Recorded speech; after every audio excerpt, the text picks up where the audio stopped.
Wesh l'équipe, j'espère que vous allez bien. Aujourd'hui, toute nouvelle vidéo, nouvel épisode de mon tour du monde des stades. Vous l'avez vu derrière moi, on est devant le Chaudron. En plus ce soir, je pense que ça va être une grosse ambiance. Dernier match de la saison pour les Stéphanois qui peuvent monter en Ligue 1 sans passer par les barrages. Je pense qu'on va avoir droit vraiment à un gros match. Et pour l'occasion en plus, je suis accompagné de mon collègue Lucas. Comment tu vas? Ça va mon gigapote. Grand supporter de Saint-Etienne. Et pour l'occasion, je t'ai rapporté un beau cadeau. Il m'a rapporté un beau maillot, je crois, que je vois là. C'est plutôt pas mal. Alors, magnifique. Maillot collector ou quoi? Eh oui, tu le sais. Hein. Il y a un flocage derrière. Oh, magnifique. Petit flocage Recan 42 derrière. Ça fait plaisir. Merci mon gars. Et juste avant de vous montrer l'ambiance incroyable du Chaudron, je voulais vous faire quand même un petit point histoire. Parce qu'aujourd'hui, on va pas parler de n'importe quel club. On va quand même parler d'un club qui a été 10 fois champion de France de Ligue 1 et qui aura marqué toute une génération quand même. Et aujourd'hui, Saint-Etienne, c'est devenu l'exemple parfait d'un club qui fait le yo-yo. Une saison en Ligue 1, l'autre en Ligue 2. Le club n'arrive plus à se stabiliser, coincé entre un passé trop grand et un présent trop fragile. Et cette année, Saint-Etienne célèbre les 50 ans de l'épopée des Verts. En 1976, le club réalise le plus grand parcours européen de son histoire. Et vous allez voir que cet hommage aux Verts était partout autour de ce match, à travers des maillots historiques à la boutique, un hommage juste avant le coup d'envoi. D'ailleurs, les supporters stéphanois qui passent par là, je veux que vous bombardez les commentaires de cœurs verts et blancs pour que vous montrez que c'est vous les meilleurs supporters de France. C'est parti, bombardez les commentaires. Et avec une équipe portée par des joueurs comme Dominique Rocheteau ou encore Jean-Michel Larquet, les Verts éliminent tour après tour des grosses équipes européennes comme les Rangers ou le Grand PSV Eindhoven de l'époque et font rêver toute la France.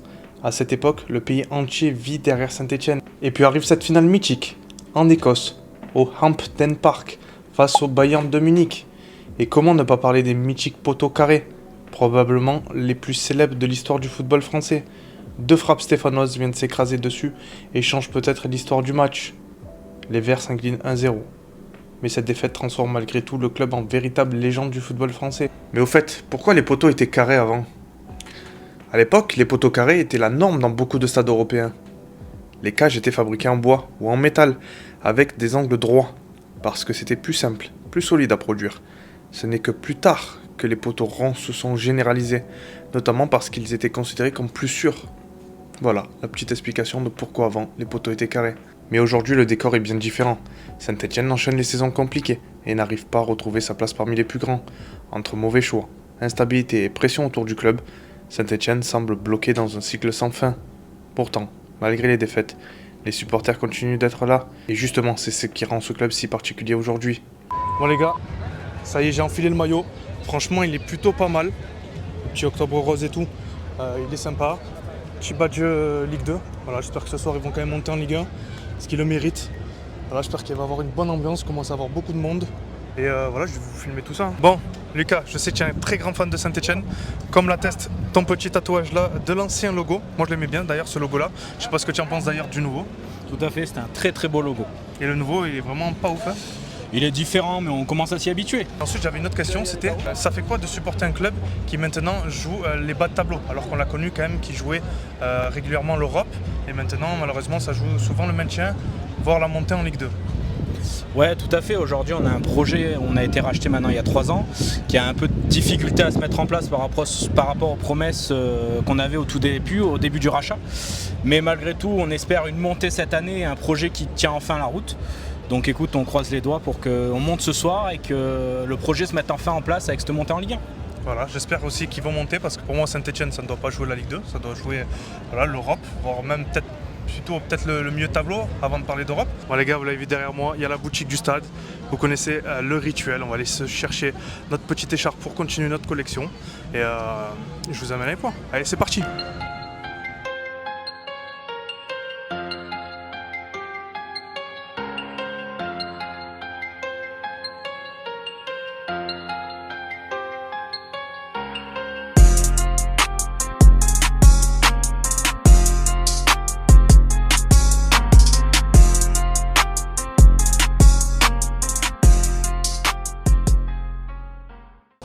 Bon voilà, elles sont là les écharpes les gars.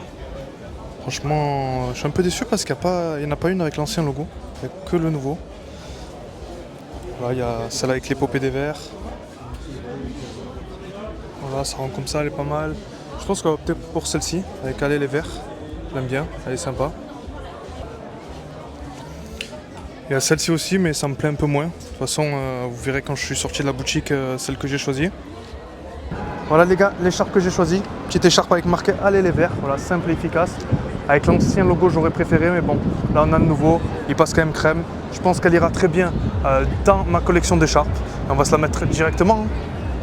Bon, ça y est, on est devant le stade. Franchement, il commence à avoir pas mal de monde. Et l'ambiance est en train de monter.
Bon les gars, bien sûr que le chaudron s'est validé.